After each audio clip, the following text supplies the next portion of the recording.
ঈমান ভঙ্গের দ্বিতীয় কারণ, কি কাজ করলে, কি ধারণা করলে মানুষের ঈমান নষ্ট হয়ে যাবে।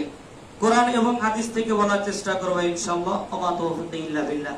শোনার পরে আমাকে সহকারে আপনাদের সকলকে যেন আমলে বাস্তবায়ন করার তৌফিক দান করেন, আমরা বলি আল্লাহুম্মা আমিন। সম্মানিত উপস্থিতি, ঈমান ভঙ্গের দ্বিতীয় কারণ হচ্ছে যে আল্লাহ এবং বান্দার মাঝে এমন কাউকে সৃষ্টি করা বা এমন কাউকে মনে করা বা ভয় করা, এরকম কোন ব্যক্তিকে যদি দাঁড় করে আমি তাকে মনে করি, ভয় করি, তাহলে আমার ঈমান নষ্ট হয়ে যাবে। যদি আমি আল্লাহকে বাদ দিয়ে একজন মানুষকে আল্লাহর সমপরিমাণ ভয় করি এবং তার শাফাআত আমার জন্য কিয়ামতের ময়দানে সুপারিশ করবে এমন আশঙ্কা করি, ওই ব্যক্তিকে সম্মান করি, তাহলেও আমার ঈমান নষ্ট হয়ে যাবে। আর পূর্বে আমাদের কথা ছিল যদি আল্লাহর সাথে শিরিক করি, সরাসরি কথা, তাই না? আর আজকে হলো এমন কোন ব্যক্তিকে আমি দাঁড় করালাম যাকে আমি আল্লাহর সমপরিমাণ কি করলাম, ভয় করলাম, বা আমি মনে করলাম যে এই ব্যক্তিকে যদি আমি সম্মান করি তাহলে সে কাল কিয়ামতের ময়দানে আমার জন্য সুপারিশ করবে। এতটুকু মনের মধ্যে যদি ধারণা করে থাকেন আর সেটা যদি আপনার কি হয়, সাব্যস্ত হয়ে যায়, তাহলে আপনার ঈমান ভেঙে যাবে, আপনার ঈমান পলায়ন করবে, আপনার কাছে ঈমান থাকবে না। তাই আল্লাহ সুবহানাহু ওয়া তাআলা বলছেন কুলিল্লাহু শাফাআত জামিআ। আল্লাহ সুবহানাহু ওয়া তাআলা বলছেন যে যতগুলো সুপারিশ আছে, যতগুলো আনাগুনা আছে, যতগুলো চাহিদা আছে, যতগুলো জিনিস আমার কাছ থেকে চাওনা পাওনা আছে, সবকিছু হলো লিল্লাহি, আল্লাহর জন্য। তাহলে শাফাআতের জন্য আমি আশঙ্কা করি যে ওই ব্যক্তিটি আমার জন্য শাফাআত করবে। তাহলে আল্লাহ সুবহানাহু ওয়া তাআলা আমাদের ধারণাটা ভুল করে দিলেন যে যতগুলো শাফাআত হবে, যতগুলো আল্লাহর কাছে বা যতগুলো চাওয়া পাওয়া হবে কোন মানুষের কাছে নয়, কার কাছে হবে? লিল্লাহি, আল্লাহর জন্য। আল্লাহ সুবহানাহু ওয়া তাআলা বলেন লাহুমুল সামাওয়াতি ওয়াল আরদ, আসমান এবং জমিন হলো তার জন্য। তাহলে আসমান এবং জমিন যার জন্য, শাফাআত হবে তার জন্য, সুপারিশ হবে তার জন্য। তাহলে পৃথিবীতে আমার জন্য কোন মানুষের কাছে সুপারিশ করতে পারবে না। এটা আমাদের জন্য কি হলো, একবারে বাছাই হয়ে গেল। আপনার মনের মধ্যে যদি এরকম আশঙ্কা থাকে তাহলে আজকে থেকে আপনি ডিলিট করে দেন, পরিত্যাগ করে দেন, পরিহার করে দেন যে আমি আমার শাফাআত আল্লাহর জন্যই হবে, আমার শাফাআতটা আল্লাহ নিজেই করবেন, তাই না? আল্লাহ নিজেই তো বলছেন যে যতগুলো শাফাআত, যতগুলো চাওয়া পাওয়া সবগুলো কার জন্য? আমার জন্য। তাহলে আমি আল্লাহর কাছে চাইবো, কোন মানুষের কাছে নয়। আর আল্লাহর কাছে যদি চান তাহলে আল্লাহকে আপনাকে দিবেন না? অবশ্যই দিবেন। শুধু তাই নয়, আল্লাহ সুবহানাহু ওয়া তাআলা বলতেছেন যে এক শ্রেণীর মানুষ আছে যারা আল্লাহকে বাদ দিয়ে মানুষের কাছে হাত পাতে, মানুষের কাছে চায়, বলে যে বাবা আমার জন্য একটু কি করেন, আমার জন্য একটু দোয়া করেন। কি দোয়া? যেন আমি ধনী হতে পারি। ধনী করার মালিক কে?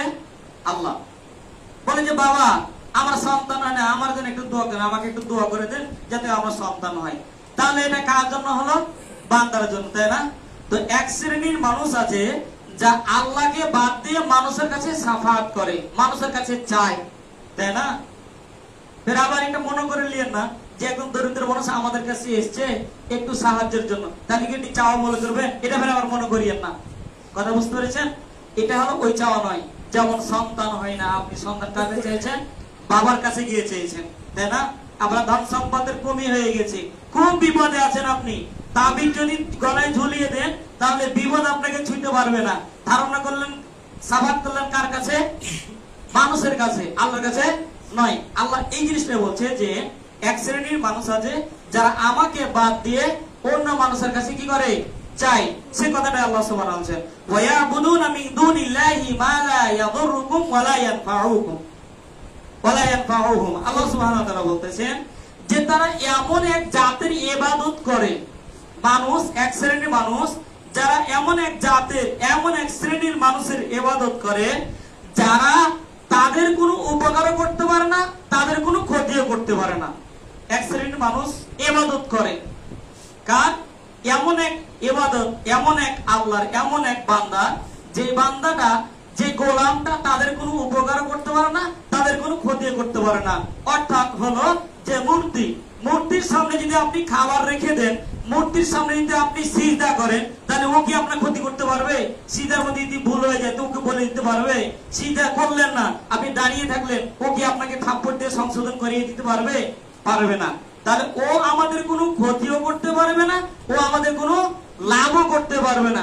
কিন্তু যদি আপনি আল্লাহকে ইবাদত করতে এসে যদি আপনি নামাজের মধ্যে রুকু সিজদা চুরি করে নেন, তাহলে আপনি ক্ষতিগ্রস্ত হবেন। আপনার আমলনামায় কি হবে? গুনাহ লিপিবদ্ধ হবে। কথা বুঝাতে পেরেছি? তা আল্লাহ সুবহানাহু ওয়া তাআলা এরকম একটা সেপারেট আমাদেরকে বোঝাচ্ছে যে এমন এক মানুষের ইবাদত করো, এমন এক শ্রেণীর মানুষ যারা ইবাদত করে আল্লাহ ব্যতীত, যারা তাদের কোনো উপকারও করতে পারে না, তাদের কোনো ক্ষতিও করতে পারে না। আর কি করতে পারে না? আল্লাহ সুবহানাহু ওয়া তাআলা ইয়াকুলুনা, এবং তারা এটা ধারণা করে, ওই শ্রেণীর মানুষেরা তারা ধারণা করে হাউলাই শাফাউনা ইনদাল্লাহ, তারা আমাদের জন্য আল্লাহর কাছে সুপারিশ করবে। ওই শ্রেণীর মানুষেরা ধারণা করে যদি আমরা এর ইবাদত করি, তাহলে এই মূর্তিটা কাল কিয়ামতের ময়দানে আমাদের জন্য আল্লাহর কাছে সুপারিশ করবে। এটাই আল্লাহ রাব্বুল আলামিন ওয়ায়াকুলুনা, তারা বলে থাকে যে কি এই সমস্ত ইবাদত, মূর্তি পূজা, ইবাদত, এইগুলো আমাদের জন্য কাল কিয়ামতের ময়দানে এরা আমাদের জন্য শাফাআত করবে, শাফাআত করে জান্নাতে নিয়ে যাবে। ওই যে বলে না যে অনেকগুলো বাবা আছে, বাবার বাবা বলতে বলতে বলতে বলতে এমন কথা, বাবা এমন করে যে উচ্চারণ করে দিল যে বলে যে বাবা বা পানির নিচে আগুন তলে বাবাই দেখে না, বাবার আমার মরিদ হলে নামাজ লাগে না। একবারে বাবার যদি মরিদ হয়ে যান না, আপনাকে নামাজ যাকাত হওয়া যাক কিছু লাগবে না। এক বাবারা আছে না অনেক, এমন ইবাদত আমরা করি না, করি তো, তাই না? আল্লাহ রাব্বুল আলামিন এই কথাটাই বলতেছেন যে ওয়ায়াকুলুনা, তারা ধারণা করে যে এদের ইবাদত করলে, এদের আনুগত্য করলে, এদেরকে সম্মান করলে এরা কাল কিয়ামতের ময়দানে আমার জন্য সুপারিশ করবে। তাহলে এরকম যদি আপনার ধারণা থাকে, আপনার মধ্যে ঈমান নাই, আপনার মধ্যে ঈমান নাই। কারণ যদি আপনি এরকম ধারণা করেন, যদি একজন মানুষ বলে যে আমি নামাজ পড়ি না, হজ করি না, যাকাত দেই না, ভালো কাজ করি না, তারপর আমার ঈমান আছে, ওর কি থাকবে? ওই ব্যক্তিটার মতো, যে ব্যক্তির কথাই আল্লাহ রাব্বুল আলামিন বলেছেন, এমন কোন মানুষের ইবাদত করে যারা বলে যে আমি ছাড়া অন্য কোন মানুষের, তাদের তারা কোনো ক্ষতিও করতে পারবে, কোনো লাভও করতে পারবে না, এমন মানুষের আপনারা ইবাদত করেন, তাই না? করি না আমরা? করি তো, কিন্তু আল্লাহকে বাদ দিয়ে দিয়েছি। এই জন্য আমাদের ঈমান কি হয়ে যাবে? নষ্ট হয়ে গেছে। আপনি পরিত্যাগ করে চলে আসুন, ফিরে আসুন। আল্লাহ সুবহানাহু ওয়া তাআলা কুল আউ নাবিউল্লাহু বিমা লা ইয়ালামু মা ফিস সামাওয়াতি ওয়াল আরদি। শুধু কি তাই, তারা এটাও ধারণা করে যে আল্লাহ কি তারা এমন একটা বিষয় বুঝাতে চেয়েছেন যে জমিন এবং আসমানের মধ্যে এমন একটা ঘটনা ঘটে গেছে যেটা আল্লাহ রাব্বুল আলামিন জানে না। নাউযু বিল্লাহি মিন যালিক। তারা এটাও বোঝাতে চায় যে জমিন, আসমান এবং জমিনের মধ্যে এমন একটা ঘটনা ঘটে যেটা আল্লাহ রাব্বুল আলামিন জানেন না। এই কথাটা আল্লাহ রাব্বুল আলামিন বলেন আউ নাবিউল্লাহু বিমা লা ইয়ালামু মা ফিস সামাওয়াতি ওয়াল আরদি। তারা কি এটা যে বুঝাতে চেয়েছে যে জমিন এবং আসমানের মধ্যে কোন একটা ঘটনা ঘটে যেটা আল্লাহ রাব্বুল আলামিন জানেন না। তাহলে বোঝাচ্ছে যে বাবারা সবই জানেন কিন্তু আল্লাহ জানেন না। নাউযু বিল্লাহি মিন যালিক।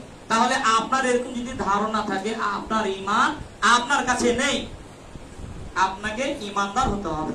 এইজন্য আমি দ্বিতীয় কারণ যেটা আপনাকে বুঝাতে চেয়েছি যে ঈমান ভঙ্গ হয়ে যায়, তার দ্বিতীয় নম্বর কারণ হলো কি, আল্লাহ এবং বান্দার মাঝে এমন কাউকে তৈরি করা যেটা আমাদের কোনো ক্ষতিও করতে পারবে না, লাভও করতে পারবে না, অথচ আমরা তার ইবাদত করতেছি। তারপরও আমি বলি কি আমি একজন মুসলিম। তাহলে কি আপনি মুসলিম? আল্লাহ কি বললেন এখানে? আল্লাহ বললেন যে আপনি মুসলমান থাকলেন, আপনি মুসলমান থেকে বহিষ্কার হয়ে গেছেন, আপনার মধ্যে ঈমানই নাই। আর ঈমান যদি না থাকে ওকে মুসলিম হতে পারে? মুসলিম হতে পারে না। তাহলে আমাদেরকে এই সমস্ত ছেড়ে ফিরে আসতে হবে। আর কতদিন? 70-80 বছর আমরা পার করে দিয়েছি। এই জন্য আমাদেরকে ফিরে আসতে হবে। আল্লাহ সুবহানাহু ওয়া তাআলা বলতেছেন যে ভরসা করার মালিকই হচ্ছে আল্লাহ রাব্বুল আলামিন। আল্লাহ সুবহানাহু ওয়া আলাল্লাহি ফালইয়াতাওয়াক্কাল, যে একমাত্রই তাওয়াক্কুল রাখতে হবে, ভরসা করতে হবে কার উপরে? আলাল্লাহি, আল্লাহর উপরে।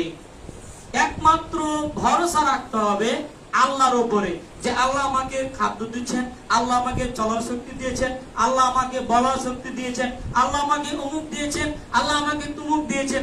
তবে কি আল্লাহকে আপনাকে ডাইরেক্ট দিয়েছে? জি না, কোন একটা মাধ্যম তৈরি করেছেন। আল্লাহ রাব্বুল আলামিন বলেন আল্লাহু খায়রুর রাযিকিন, আল্লাহ উত্তম রিজিক দাতা। তাহলে আল্লাহই খাবারটা দেন, তাই না? আপনাকে আমাকে খাবারটা দেয় কে? আল্লাহ। আপনাকে আমাকে সিধা করার এই শক্তি দিয়েছেন কে? আল্লাহ। নাকি কোনো মানুষ দিয়েছে, কোন ডাক্তার দিয়েছে, কোন কবিরাজ দিয়েছে, পৃথিবীর কোন বিজ্ঞ আলেম দিয়েছে, কোন জ্ঞানবান ব্যক্তি দিয়েছে, কোন মাস্টার, কোন ব্যারিস্টার, কোন জজ দিয়েছে? আপনাকে দেয়নি। ক্ষমতা কে দিয়েছেন? আল্লাহ। তাহলে সবকিছু ধারণা, সবকিছু একবারে সাব্যস্ত করতে হবে কার উপরে? আল্লাহি, আল্লাহর উপরে, তাই না? আমার জান মাল, আমার বরকত, আমার ধন সম্পদ কমে যাওয়া, ধন সম্পদ বৃদ্ধি হয়ে যাওয়া, ছেলে সন্তান না হওয়া, সবকিছু কার উপরে? আল্লাহর উপরে। এজন্য আল্লাহ রাব্বুল আলামিন বলেন ওয়া আলাল্লাহি ফালইয়াতাওয়াক্কালু, যে প্রত্যেক মানুষই আল্লাহর উপরে ধারণা করবে। তবে একটা শর্ত, ইন কুনতুম মুমিনিন, যদি কি হয়? মুমিন হয়। যদি আপনি মুমিন হন তাহলে আপনার ধারণা কার উপরে হবে? আল্লাহর উপরে। আর যদি মুমিন না হন তাহলে ধারণা হবে কার উপরে? মানুষের উপরে। এটাই আল্লাহ বুঝিয়ে দিয়েছেন, তাই না? ইন কুনতুম মুমিনিন, ইন হরফে শর্ত, আপনাকে শর্ত দিয়েছে। আগে আপনাকে মুমিন হতে হবে, তারপরে আল্লাহর উপরে ভরসা করবেন, তাই না? আবু বকর, উমর, উসমান, আলী এরা ভরসা করেছেন কার উপরে? আল্লাহর উপরে করে নাই। মুহাম্মদ সাল্লাল্লাহু আলাইহি সাল্লামকে দিতে চেয়েছিলেন যে মুহাম্মদ তুমি যদি বলো, মুহাম্মদ সাল্লাল্লাহু আলাইহি সাল্লাম তুমি যদি বলো এই পাহাড়টাকে আমি স্বর্ণ বানিয়ে দিব।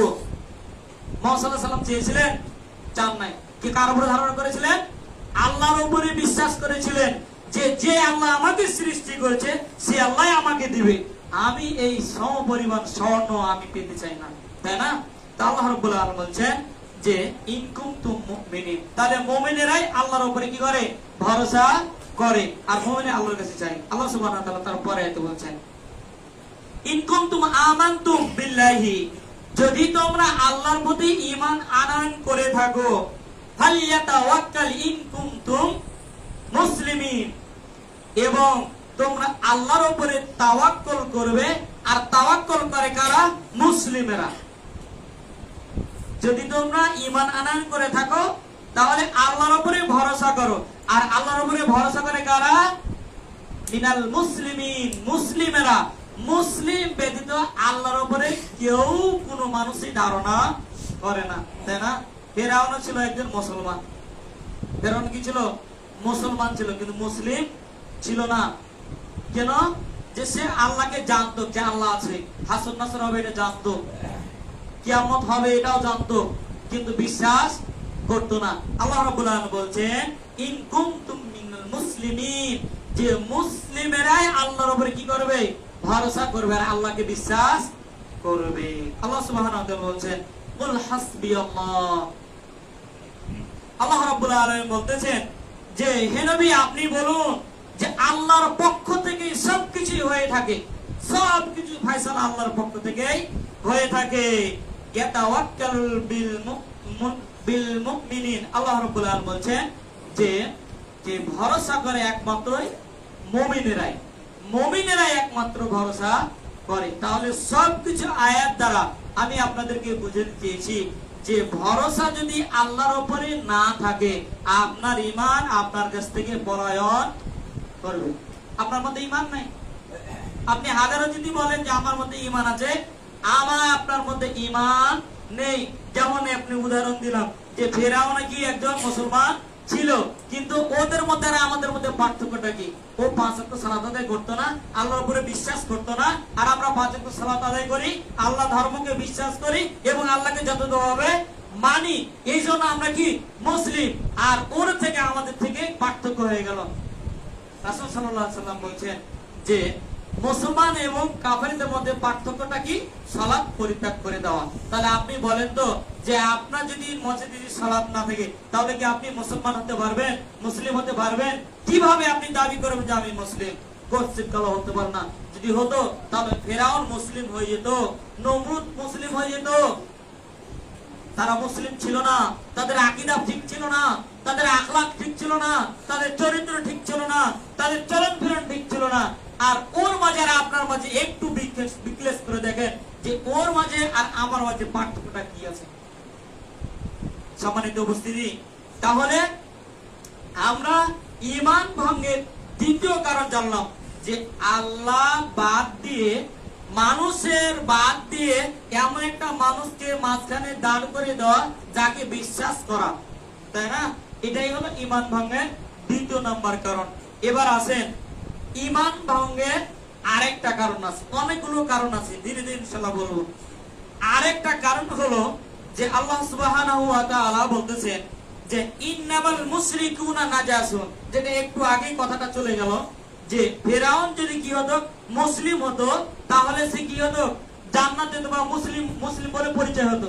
তাহলে তার মধ্যে, তার আকীদার মধ্যে আমাদের আকীদার মধ্যে পার্থক্য কি? তাহলে এবার মিলিয়ে দেখেন, আল্লাহ রাব্বুল আলামিন বলেন ইন্নামাল মুশরিকুনা নাজাসুন, নিশ্চয়ই মুশরিকরাই হলো কি? অপবিত্র। মুশরিকরা অপবিত্র। মুশরিকরা যদি অপবিত্র হয় তাহলে তাদের মধ্যে যে ঈমান থাকবে এই কথাটা বিশ্বাস করা অসম্ভব। বুঝাতে পারেনি মনে হয়? মুশরিকরা যদি আল্লাহর উপরে আল্লাহর সাথে শিরিক করে যদি ও যদি কি হয়, মুসলিম বলে দাবি করতে পারে, একজন মুসলমান নামাজ পরিত্যাগ করে, যাকাত পরিত্যাগ করে, হজ পরিত্যাগ করে, ভালো কথা পরিত্যাগ করে, আদব আখলাক পরিত্যাগ করে যদি ও দাবি করতে পারে মুসলিম, তাহলে আল্লাহর এই কথাটা কি হয়ে যাবে? নস্যাৎ হয়ে যাবে, নষ্ট হয়ে যাবে। আপনার মাঝে আর আল্লাহর মাঝে যুদ্ধ তৈরি করে দিলেন। আল্লাহ রাব্বুল আলামিন বলছেন ইন্নামাল মুশরিকুনা নাজাসুন, নিশ্চয়ই মুশরিকরা অপবিত্র। আর যারা অপবিত্র থাকে তাদের মধ্যে ঈমান থাকে না, তাদের মধ্যে ঈমান থাকে না। যেমন আমি আপনাদেরকে উদাহরণস্বরূপ বলেছিলাম যে একজন মুসলমান যখন জেনা করে, কোন খপ্পরে পড়ে জেনা করতেছে, জেনা করার সময় তার মাঝে ঈমান থাকে না। বলেছিলাম যে মানুষ যখন জেনা করে তখন তার কাছে ঈমান থাকে না, তার কাছ থেকে ঈমানটা চলে যায়। যখন সে ওই অপবিত্র কাজ থেকে যখন ফিরে আসে তখন ঈমানটা তার কাছে আবারও ফিরে আসে। ঠিক এরকমই কথা, যদি একজন মুসলমান হয় যদি কি করে, আল্লাহর সাথে শিরিক করে, তাহলে সে অপবিত্র। যে শিরিক করে সে অপবিত্র, আর যে অপবিত্র তার কাছে ঈমান থাকে না। তাহলে বোঝা যাচ্ছে যে যদি আমি শিরিক করি তাহলে আমার কাছ থেকে ঈমান পলায়ন করবে, আমার মধ্যে ঈমান নাই। আল্লাহ রাব্বুল আলামিন বলছেন যে ইন্নাল্লাহা বারিউম মিনাল মুশরিকিন, নিশ্চয় আল্লাহ সুবহানাহু ওয়া তাআলা মুশরিকদের থেকে পবিত্র, মুশরিকদের চাইতে পবিত্র, মুশরিকদের থেকে আলাদা। আল্লাহ সুবহানাহু ওয়া তাআলা বারিউম মিন মুশরিকিন, যে আল্লাহ রাব্বুল আলামিন মুশরিকদের থেকে মুখ ফিরিয়ে নেন, মুশরিকদের সাথে কি করেন না, কথা বলেন না। ওয়া রাসূলুহু, আল্লাহ রাব্বুল আলামিন বলেন শুধু কি তাই, আল্লাহ কি মুখ ফিরিয়ে নেন? না, আল্লাহ রাসূলও মুখ ফিরিয়ে নিয়েছেন। ফেরাউনের কাছ থেকে আল্লাহ রাসূল মুখ ফিরিয়েননি, তাকে দাওয়াত দিয়েছিলেন দিতে শেষ পর্যন্ত সে কি করেছিলেন? সে এক নীল নদে ডুবে মারা গেল, তাই না? আল্লাহ রাব্বুল আলামিন তাকে কি শাস্তি দিলেন, তাই না? কিন্তু আল্লাহ তাআলা যদি আমাদেরকে এরকম একটা শাস্তি দিত যে একজন বেনামাজিকে যদি এই নামাজ না পড়ার কারণে, যাকাত না দেওয়ার কারণে, ওসর না দেওয়ার কারণে, ইসলাম ধর্ম গ্রহণ করার পরও কাজের মধ্যে বাস্তবায়ন না করার কারণে এরকম একটা দৃষ্টান্ত বলি শাস্তি দিত, তাহলে আমরা কি করতাম? মনে শিক্ষা পেতাম, তাই না? কিন্তু আল্লাহ রাব্বুল আলামিন নিজে বলতেছেন যে উলসিরু ফিল আরদি ফানজুরু কাইফা কানা আকিবাতুল মুকাজ্জিবিন, যে তোমরা আমার পৃথিবীটা ঘোরো আর দেখো আমি আমাকে যে অস্বীকার করেছে আমি তাদেরকে কি অবস্থায় রেখেছি, তোমরা ওখান থেকে শিক্ষা গ্রহণ করো। আল্লাহ আমাদেরকে দিয়েছেন। অথচ আমরা বাড়িতে বসে বসে কি করি? তাসবিহ তাহলিল যা করি আর বলি যে আপনি মুসলমান, তাই না? তাহলে আল্লাহ সুবহানাহু ওয়া তাআলা বলেন যে আল্লাহ ও তার রাসূল মুশরিকদের থেকে মুক্ত, তাই না? তাহলে আল্লাহ এবং তার রাসূল মুশরিকদের থেকে মুক্ত যদি হয়, তাহলে আমরাও আল্লাহ রাসূলের উম্মত, আমরাও বলি আমরাও মুশরিকদের থেকে মুক্তি, আমরা মুশরিকদের সাথে নাই। যেহেতু মুসলমান আর মুশরিকদের মধ্যে কোনো বন্ধুত্ব হতে পারে না।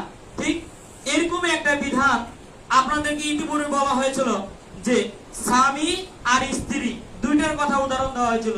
স্বামী যদি সালাত আদায় করে আর স্ত্রী যদি সালাত আদায় না করে, তাহলে তাদের বিবাহ বন্ধন কেটে যাবে, অটোমেটিক্যালি কেটে যাবে। আপনার এই জগতে যদি না কেটে যায়, আল্লাহর কাছে কেটে গেছে। কারণ একজন মুসলিম আর একজন মুশরিক, একজন মুসলিম আর একজন কাফের মধ্যে কখনো বন্ধুত্ব হতে পারে না, তাদের মধ্যে বিবাহ বন্ধন আবদ্ধ হতে পারে না। এই কথাটাই আল্লাহ রাব্বুল আলামিন বলবেন কোরআন হাদিসের, কোরআনের মধ্যে আল্লাহ রাব্বুল আলামিন অনেক জায়গায় বলেছেন। আল্লাহ সুবহানাহু ওয়া তাআলা বলেছেন, ইন্নাল্লাযীনা কাফারু মিন আহলিল কিতাবি ওয়াল মুশরিকিনা ফী নারি জাহান্নাম খালিদিন, যে নিশ্চয় যারা আহলে কিতাবদের মধ্যে কুফরি করেছে এবং শিরিক করেছে, ফী নারি জাহান্নাম খালিদিনা, তারা জাহান্নামের অতল তলে তাদেরকে নিক্ষিপ্ত করা হবে। হুম ফিহা উলাইকা হুম শারুল বারিয়া, আর সেই জায়গাটায় কতই না নিকৃষ্ট এবং কতই না খারাপ। তাহলে আল্লাহ সুবহানাহু ওয়া তাআলা বলেন যে আহলে কিতাব, তাহলে আহলে কিতাবের মধ্যেও কিছু মানুষ কি আছে? মুশরিক আছে, শিরককারী আছে। আহলে কিতাবদের মধ্যেও কি আছে? কতগুলো মানুষ শিরিক করে। আমরা কি আহলে কিতাব, তাই না? আহলুল হাদিস, আমরা হলাম কি হাদিসের অনুসারীগণ, তাই না? তাহলে আমরা হলাম কি আহলে হাদিস। আমাদের মধ্যে কি নাই? আমাদের মধ্যেও মানুষ আছে যারা কি করে? এখন পর্যন্ত শিরিক করে আল্লাহর সাথে। কথাটা আল্লাহ বলছেন ছাটাই ভাষায়, ইন্নাল্লাযীনা কাফারু, নিশ্চয় যারা কি করেছে? কুফরি করেছে, মিন আহলিল কিতাব ওয়াল মুশরিকিনা, আহলে কিতাবদের মধ্য থেকে যারা শিরিক করেছে, নিশ্চয় যারা কুফরি করেছে এবং আহলে কিতাবদের মধ্যে যারা কি করেছে? শিরিক করেছে, ফী নারি জাহান্নাম খালিদিনা ফিহা, যে তারা সেখানে চিরকাল অবস্থান করবে, এমন এক জায়গায় যেখান থেকে তারা কোনোদিনও বের হতে পারবে না। উলাইকা হুম শারুল বারিয়া, আর সেই জায়গাটায় কতই না খারাপ। তাহলে এমন একটা জায়গায় আমাদেরকে দেওয়া হবে, যদি আমাদেরকে সাপোজে একটা অগ্নি জ্বালা হলো, একটা আগুন জ্বালা হলো, অনেকগুলো খড়ি জ্বালার পরে সেখানে যে বলা হয় যে বলেন তো দেখি কার ঈমান কতটুকু শক্ত, এই আগুনের মধ্যে ঝাঁপ দেন, দিবেন আপনি? যদি আপনার ঈমানের জোর থাকে তাহলে অবশ্যই আপনি কি দিবেন? ঝাঁপ দিবেন, অবশ্যই ঝাঁপ দিবেন। ইব্রাহিম আলাইহিস সালামকে কি করা হয়েছিল? আগুনের মধ্যে নিক্ষেপ করা হয়েছিল, আগুনে দেওয়া হয়েছিল। ইব্রাহিম সালাম কি আগুনের কোনো ক্ষতি করতে পেরেছিল? পারে নাই। যদি আমার আপনার ঈমান শক্ত লাগে, তাহলে অবশ্যই কাফের মুশরিকেরা আমাদের কোনোই ক্ষতি করতেও পারবে না, যদি আমার ঈমান শক্ত হয়। এই জন্য ঈমানকে মজবুত করার জন্য দ্বিতীয় নাম্বার কারণ হলো যে আপনাকে কি করতে হবে? এই সমস্ত কর্ম থেকে আপনাকে বিরত থাকতে হবে। যদি আপনি না থাকতে পারেন, তাহলে আপনার মধ্যে ঈমান নেই, আপনার মধ্যে ঈমান নাই। আর যদি ঈমান না থাকে, তাহলে আমি মুসলমান কেমন করে দাবি করি? ঈমান আমাদেরকে শক্ত করতে হবে। আল্লাহ রাব্বুল আলামিন বলতেছেন যে যারা ঈমানদার মুসলিম আর যারা মুশরিক, তাদের মধ্যে বিবাহ বন্ধন দেওয়া যাবে কিনা? এবার আছে আপনাদের যে গোরস্থান আছে না, এই কথাটাও চলে আসবে। এই গোরস্থানের মধ্যে কাদেরকে মাটি দিতে পারবেন, আজকে ফতোয়া বের হয়ে যাবে। এটা আমি করছি না, আল্লাহ করছেন। আল্লাহ রাব্বুল আলামিন বলেন, ওয়ালা তুনকিহুল মুশরিকাতি হাত্তা ইউমিনু, কোন মুসলমান ব্যক্তি মুশরিক ব্যক্তিদেরকে বিবাহ করতে পারবে না যতক্ষণ পর্যন্ত ঈমান না আনয়ন করবে। যতক্ষণ পর্যন্ত ঈমান না আনয়ন করবে, ততক্ষণ পর্যন্ত তাদেরকে বিবাহ করা যাবে না। ঠিক অনুরূপ একজন মুসলিম মহিলা একজন মুশরিক ব্যক্তিকে বিবাহ করতে পারবে না, উল্টাটা। কথা বুঝতে পেরেছেন? আমি যেমন একজন মুশরিক মহিলাকে বিবাহ করতে পারবো না, একজন মুশরিক মহিলা একজন মুসলমান ব্যক্তি কি করতে পারবে না? বিবাহ করতে পারবে। অর্থাৎ মুসলমান ব্যক্তি মুশরিক মহিলাকে বিবাহ করতে পারবে না। ঠিক এমনই আল্লাহ রাব্বুল আলামিন বলেছেন, ওয়ালা আমানাতুন মুমিনাতুন খায়রুম মিন মুশরিকাতিন। কারণটা কি? যে একজন মুশরিক মহিলার থেকে একজন মুমিনা মহিলা অতীব উত্তম। খায়র মানে বলা হয়েছে, খায়র মানে কি? উত্তম, ভালো। তাহলে একজন মুসলমান ব্যক্তি একজন মুশরিক ব্যক্তির চাইতে অনেক ভালো। ওয়ালা তুনকিহুল মুশরিকাতি হাত্তা ইউমিনু, ওয়ালা আব্দুল মুমিনাতু খায়রুম মিন মুশরিক। একই কথা এসেছে বারবার আল্লাহ সুবহানাহু ওয়া তাআলা শেষের মধ্যে বলেছে উলাইকা দুউনা ইলান নার, তাদের উদ্দেশ্য হলো কি যে তারা ডাকে জাহান্নামের দিকে। জাহান্নামের দিকে কারা ডাকে? মুশরিকেরা ডাকে। বেনামাজিরা কিন্তু জাহান্নামের দিকে ডাকে, আপনাকে জান্নাতে ডাকবে না। আপনি হাজার যদি ওদেরকে বলেন না করোনা দিস না, হাজার যদি উল্টে দেন ওদেরকে মাথা থেকে নিয়ে পা পর্যন্ত আপনি যদি ঢাইলে দেন, তারপর আপনাকে নিয়ে যাবে বলে ওদের এই দিক থেকে কেমন করে গেল, এই দিকটা হলে কেমন হয়। যদি আপনি বলেন যে ভাই আপনি যে নামাজ পড়েন, আপনার স্ত্রীর নামাজ পড়ে, আপনার বিবাহ করে গেছে, ভাই আমি যে মুসলমান, আমি তো নামাজ পড়ি শুক্রবারে, আমি তো শুক্রবারের দিন নামাজ পড়ি, ঈদের দিন নামাজ পড়ি। আচ্ছা বলেন তো আপনার জন্য ঈদের নামাজ আর শুক্রবারের নামাজ কি ফরজ করা হয়েছে না 5 ওয়াক্ত নামাজ ফরজ করা হয়েছে? 5 ওয়াক্ত নামাজই ফরজ করা হয়েছে। তাহলে আপনি কেমন করে বললেন যে ভাই আমি মুমিন? পশ্চিম কাল হতে পারে না। আপনার চাল চলন, আপনার কর্ম, আপনার কথাবার্তা, আপনার চাল চলন সবগুলো হলো মুসলিমদের সাথে মিল। দেখেন আপনি যখন বিবাহ করেছেন, আপনার স্ত্রীর বাড়ি থেকে 10,000 টাকা মোহর নিয়ে এসেছেন, আসেন নাই? একটা মোটরসাইকেল নিয়ে এসেছেন R15 5 লক্ষ টাকা দিয়ে, আপনি একটা জিপিএস গাড়ি নিয়ে এসেছেন, আপনি একটা গাড়ি নিয়েছেন, সাইকেল নিয়েছেন, একটা ঘড়ি নিয়েছেন, একটা আংটি নিয়েছেন। তাহলে আপনি কেমন করে মুসলমান হতে পারলেন? মুশরিকেরা বিবাহ দেয়, তাদের মেয়ের সাথে অনেকগুলো দান দক্ষিণা দেয়, আর আমাদের মুসলমানেরাও বিয়ে দেয়, মহিলাদের মেয়েদের বিবাহে অনেকগুলো দান দক্ষিণা বলছে এগুলো যে আমাদের দিতে হবে, না দিলে যে হবে না। কেন আপনার মেয়ে কি মানে বিবাহ ছাড়া বিবাহ হবে না এমনটি কি আল্লাহ বিধান দিয়েছেন? না দিয়ে দেননি। আপনার মেয়ের ভাগ্য যা আছে সেই ব্যক্তি আপনি চলে আসবে, আপনার কিছুই দেওয়া লাগবে না। আপনি অপেক্ষা করেন না কেন? বিশ্বাস নাই তো আল্লাহর উপরে। এই জন্য বিশ্বাস না থাকার কারণে আপনার ঈমান কি হয়ে গেছে? ভঙ্গ হয়ে গেছে। তাহলে একজন মুসলমান আর একজন মুশরিকের মধ্যে বন্ধুত্ব হতে পারে না। একজন মুসলমান একজন মুশরিকের সাথে বিবাহ বন্ধন আবদ্ধ হতে পারে না। একজন মুসলমানের কবরস্থানে একজন বেনামাজিকে কবরস্থান করাও যাবে না।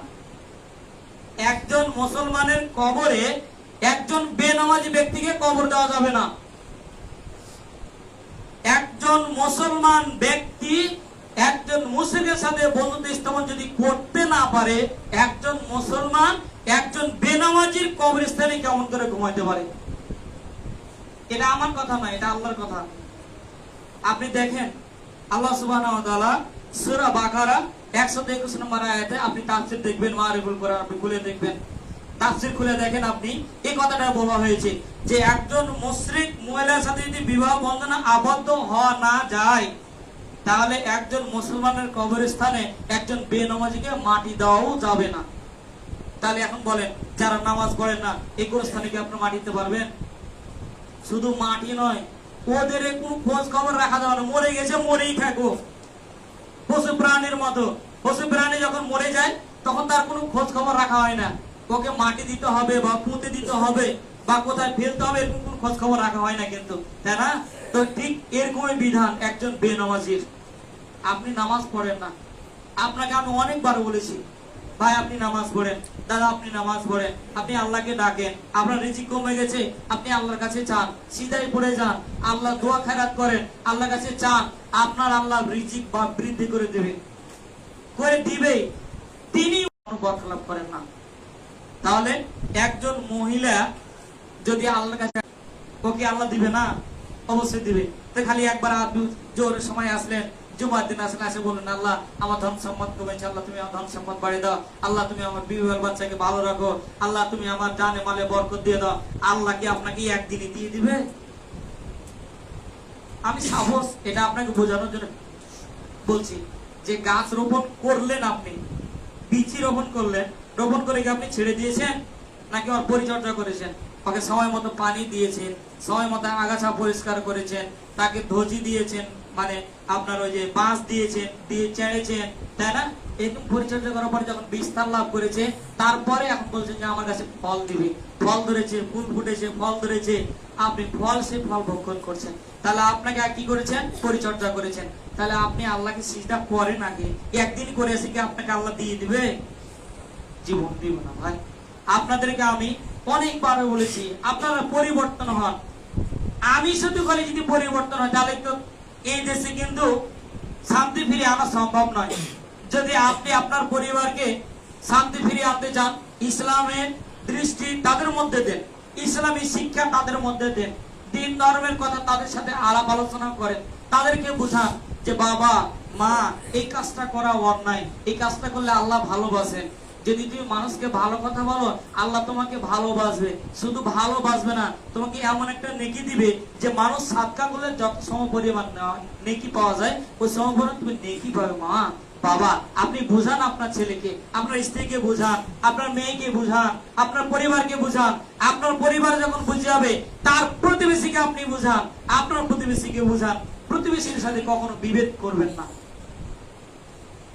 সম্মানিত উপস্থিতি, তাহলে আমরা যে বিষয়গুলো আজকে জানতে পারলাম যে ঈমান ভঙ্গের যে সমস্ত কারণগুলো, তাহলে সেই সমস্ত কারণের মধ্যে আমরা আজকে একটা সবচেয়ে বড় যে বিষয়টা জানতে পারলাম, এই যে মুসলমানের গোরস্থান, এই গোরস্থানের মধ্যে একজন বেনামাজিকে গোরস্থানিত কবরস্থ করা যাবে না।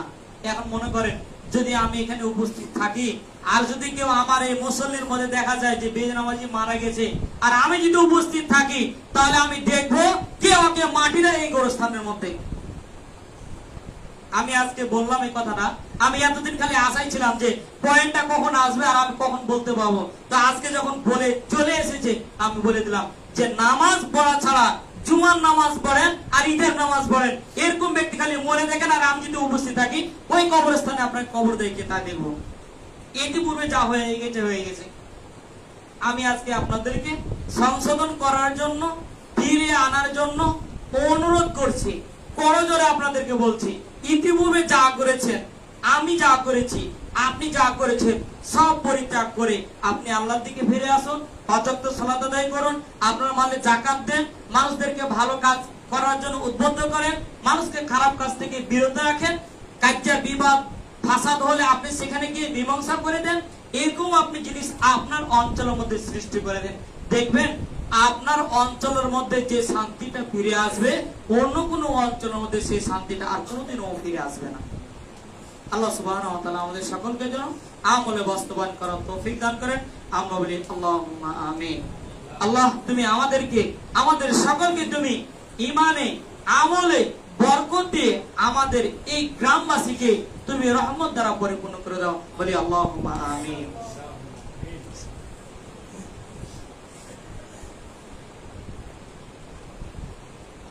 إن الحمد لله وحده والصلاة والسلام على من لا نبي بعده أما بعد أعوذ بالله من الشيطان الرجيم بسم الله الرحمن الرحيم يا أيها الذين آمنوا إذا